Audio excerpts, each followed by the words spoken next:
बिस्मिल्लाहिर्रहमानिर्रहीम, अस्सलाम वालेकुम।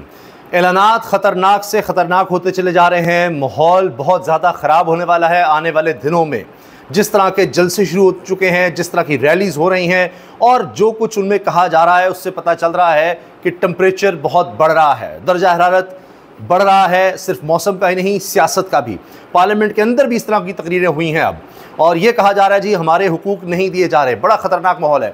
फिर ये कि जी इमरान खान से मुलाकातें बंद कर दी गई हैं, उस पर भी गम गुस्सा बढ़ रहा है। और इसके अलावा ये कि इमरान खान ने पैगाम पहले ही पहुंचा दिए हैं, अगर मुलाकात नहीं भी होने दी जाती तो तहरीक का लाहिमल क्या होगा। इमरान खान ने खुफिया तरीके से ये पैगाम एक शख्सियत को दे दिया है और वो आगे पहुंचा चुकी हैं। इस बारे में भी आपको बताएंगे। और फिर जो सोशल मीडिया पर बहुत ज़्यादा जिस बारे में बहस हो रही है, कामरान शाहिद के शो में जो कुछ हुआ फ़िज़ा अली और सोहेल वड़ाइच साहब के दरमियान, उस पर अब सहाफ़ी कम्युनिटी की तरफ से या सहाफ़ियों के रिप्रेजेंटेटिव्स की तरफ से बड़ी धमकियां आ रही हैं। और कामरान शाहिद ने बड़े गुस्से में उसका जवाब दिया है कि मुझे जर्नलिज्म ना सिखाएं। उनकी वीडियोस वो भी आपके सामने रखते हैं। पहले ये देखिए कि अली मीन गंडापुर कह रहे हैं कि गोली मारोगे तो गोली मारेंगे, डंडा चलेगा तो डंडा मारेंगे, हर चीज़ का जवाब देंगे। अब डंडा मारेंगे, गोली मारोगे तो गोली मारेंगे, तुम हमें कब्र में उतारोगे, हम तुम्हें कब्र में उतारेंगे। तुम कौन से दिया कौन छलनी है, उसका फैसला अल्लाह ताला करेगा। तुम हमें कब्र में उतारोगे, हम तुम्हें कब्र में उतारेंगे। हमारे कारकुनों के साथ, हमारी ख़वातीन के साथ, हमारे कायद इमरान खान के साथ जितना जुल्म कर लिया है, ये हम बर्दाश्त अब नहीं कर सकते और इसका बदला हमने लेना है। ये तकरीरें कर रहे हैं चीफ एग्जीक्यूटिव खैबर पख्तूनख्वा के। आप सोचिए फिर वहाँ पर क्या माहौल था इस जलसे में जो एक दिन के नोटिस पर हुआ। ये जनाब वहाँ पर आतिशबाजी का मुजाहरा हुआ, लोगों में बड़ा जोश खरोश नज़र आया। ये देखिए वहाँ के मनाज़िर जलसा गा के। और इतनी गर्मी में ये जलसा हुआ है। और फिर यहाँ पर मीना खान अफरीदी ने खिताब में कहा, कायदे तहरीक इमाम इनकलाब इमरान खान की कॉल आते ही हम अपना तन मन धन कुर्बान करने के जज्बे से सरशार होकर निकलेंगे। आज का जलसा एक दिन की कॉल के नोटिस पर हुआ है।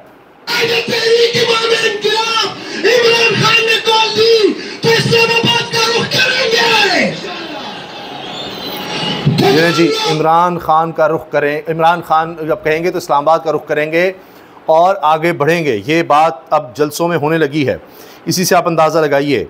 और ये सब लोग जितने कारकुन इकट्ठे हो रहे हैं, सब लोग यही ऐलान कर रहे हैं कि जो ही इमरान खान ने कहा हम इस्लामाबाद की तरफ जाएंगे, इमरान खान की रिहाई को यकीनी बनाएंगे। अब हमारा तरीक़ाकार भी मुख्तलिफ होगा और हर तरह के ख़तरे का हमें पता है और उसके लिए भी हमने तैयार होकर आना है। जहाँ तक बात है मीडिया पर गुफ्तगू की, उसमें देखिए मोहम्मद ज़ुबैर साहब जो साबिक़ गवर्नर सिंध हैं, फिर नून लीग के बड़े अहम रुकन रहे, मरीम साहबा नवाज़ शरीफ के तर्जुमान रहे, उन्होंने जो गुफ्तगू की है ARY पर, जिस पर लाजवाब हो गए सभी। और मालिक साहब भी उनसे एग्री करने लग गए। जितना जुल्म तहरीक इंसाफ पर हुआ उस पर उन्होंने कहा कि ये जो कुछ किया गया है ये तो 1971 में आप अवामी लीग के बारे में कहते जी कहाँ है वो पार्टी, वो किया गया तहरीक इंसाफ के साथ। तो इस पर अब ये अहमद जंजुआ जो इमरान खान के करीबी लोगों में रहे, वो कहते हैं बग़ैर असलहा तबाही फैलाना इसे कहते हैं। असलहे के बगैर ये तबाही फैलाई जा रही है, जो कुछ मोहम्मद ज़ुबैर ने कह दिया है। पहली बात तो ये कि पीडीए को don't treat it as a normal party. आपने उनके बखर उधेड़ दी। सही बात। पंजाब में नहीं, जस्ट स्टार्ट करें ना। आपने उनके मेन स्ट्रीम टॉप लीडर्स को कह रहे हैं आप उसको नॉर्मल पार्टी की तरह क्या नहीं समझ सकते तहरीक इंसाफ को। आपने उसकी बखीर दे दी, आपने छोड़ा क्या? गन पॉइंट पर लोगों से छुड़वाया आपने उनको। कहा कि आप छोड़े पॉलिटिक्स छोड़े। I mean, जिसमें स्टारवर्ड्स लाइक, मैं ये नहीं कह रहा मेरे भाई हैं जिस तरह Asad Umar, why in normal circumstances he would leave politics, why people like Shirin Mazari would leave politics, why so many others। बाकी जो बचे चेयरमैन अंदर बंद, वाइस चेयरमैन अंदर बंद, शीरी वो कौन है, यास्मीन राशिद 78 बड़ी जाती है। I mean, cancer survivor. मालिक साहब कह रहे हैं बड़ी ज्यादती है। डॉक्टर यास्मीन राशिद 78 साल की खातून, कैंसर सर्वाइवर, उसके साथ क्या किया आपने? चेयरमैन अंदर, वाइस चेयरमैन अंदर। शीरी मज़ारी ने क्यों छोड़ी पार्टी, कभी सोचा है आपने? इस पर देखें। फिर मेरे भाई ज़ुबैर उमर, इसलिए कि ज़ुबैर कह रहे हैं मेरा भाई असद उमर, लेकिन आप इस पर सोचें ज़रा कि उससे किस तरह से पार्टी छुड़वाई गई है, क्या कुछ किया गया है, ये सब आपको देखना होगा। एक पार्टी को आप इस तरह नहीं समझ सकते कि जी हाँ वो परफॉर्म नहीं कर रही है, फलां नहीं है, लेकिन आपने उसके साथ जो सलूक किया उसको भी तो आपको ज़हन में रखना होगा। और फिर ज़ुबैर उमर ने कहा है कि ये तो ऐसे है कि 1971 में जो कुछ अवामी तहरीक के साथ हुआ उसके बाद आप कहते कि जी ये पार्टी क्या कर रही है क्या नहीं कर रही। तो आपने उनके साथ किया क्या है? गैर इंसानी सलूक किया आपने, आखिरी हदें पार की, और उसके बाद आप कहते हैं कि जी हाँ जी वो ये नहीं कर रहे वो नहीं कर रहे। सुनिए मज़ीद ये जो गुफ्तगू हुई है। आपने 2.5 साल से अंदर बंद किया है, आपने पार्टी को बिल्कुल तहस नहस कर दिया। पता है कैसा स्वाद है कि 71 के भिड़े में आप अवामी लीग वालों से पूछते कि आप पार्टी हैं, why are you behaving the way you are behaving? There will be strange things that will happen. It is not a functional opposition party. Please understand that. और ये जो होता है कि ये उसको आपने पहले बर्बाद कर दिया, डरा दिया। अभी भी as I am speaking today, मालिक, I can say with authority, डराया जाता है, धमकाया जाता है, धमकाया जाता है। अरे आज भी काम हो रहा है, डराया जा रहा है, धमकाया जा रहा है, छुड़वाई जाती है पार्टी, एफबीआर के नोटिस, ये कर दो वो कर दो। कुछ नहीं होता तो एफबीआर के नोटिस दिलवा दिए जाते हैं। अगर कुछ नहीं होता उसके बाद उसको उसके घर पर छापे पड़वाए जाते हैं। What is this? And then you expect a normal functioning party इतने थके हुए रह गए, तो आप लोग क्यों इतनी सख्ती कर रहे हैं? कोई सख्ती नहीं कह रहे हैं जी कि फिर सख्ती क्यों है इन पर जब ये कुछ भी नहीं है, कुछ है ही नहीं इनके पास। पहली बात तो ये कि पीटीए गधों की तस्वीर लेके आते हैं तो ये तो कर रहे हैं। अच्छा जो इन्होंने जो ये कहना चाहते, ये एंड पर सुनिए। so I mean no that is the reality। उसमें क्वेश्चंस क्या पूछे गए थे? I mean it is shame। कह रहे हैं कि ये जो कुछ हो रहा है बड़ा शर्मिंदगी का मकाम है। असद कैसर बड़े गुस्से में नजर आए, वो कहते हैं हमारे 3 मुतालबात न माने गए तो फिर मोटरवे पर धरना देंगे, हमारे सूबे को हुकूक नहीं दिए जा रहे।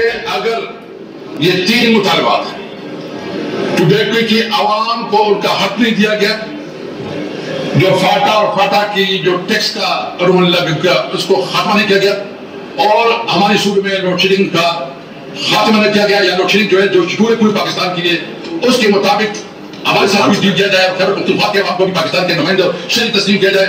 अगर ये जो लोड शेडिंग इसका खात्मा नहीं किया गया तो हम ये सारे जहां बैठे हैं हमने फैसला किया है कि हम सबको ढोले पे बैठेंगे और अपने हवास तक अपने हक के लिए हरम तक जाएंगे।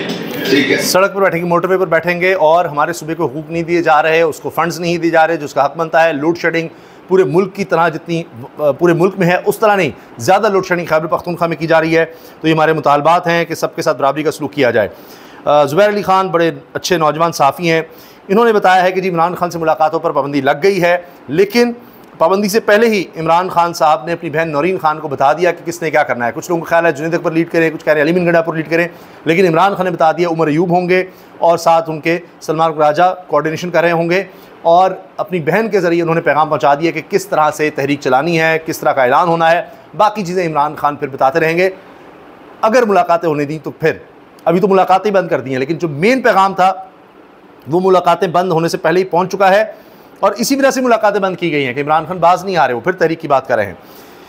कामरान शाहिद के ईद शो में फ़िज़ा अली के तबसरों ने मुअज़्ज़ज़ मेहमानों को परेशान किया, लोगों की तनकीद। मुजीब रहमान शामी साहब का रद्द-ए-अमल कहते हैं कि जी देखिए वो एक लाइटर टोन में बात हो रही थी, फ़िज़ा अली एक आर्टिस्ट हैं, उन्होंने भी कोई बात कर दी, सबके बारे में सवाल था तो ये साफ़ी ना होते, ये क्या होते हैं, फ़लाँ ये ना होते क्या होते हैं, तो हर एक का जवाब देती रही। मेरे बारे में उन्होंने कुछ कहा, सुहेल बड़ाई साहब के बारे में उन्होंने कुछ कह दिया कि जी वो वॉशरूम साफ़ कर रहे होते, तो उस पर सुहेल बड़ाई साहब ने कहा जी मैं तो इससे भी कमतर हूँ, इस तरह की बात उन्होंने कर दी। लेकिन ये जनाब मोहम्मद हनीफ साहब हैं, सॉरी नईम हनीफ साहब, तो ये नईम हनीफ साहब हैं पंजाब यूनियन ऑफ जर्नलिस्ट के सदर।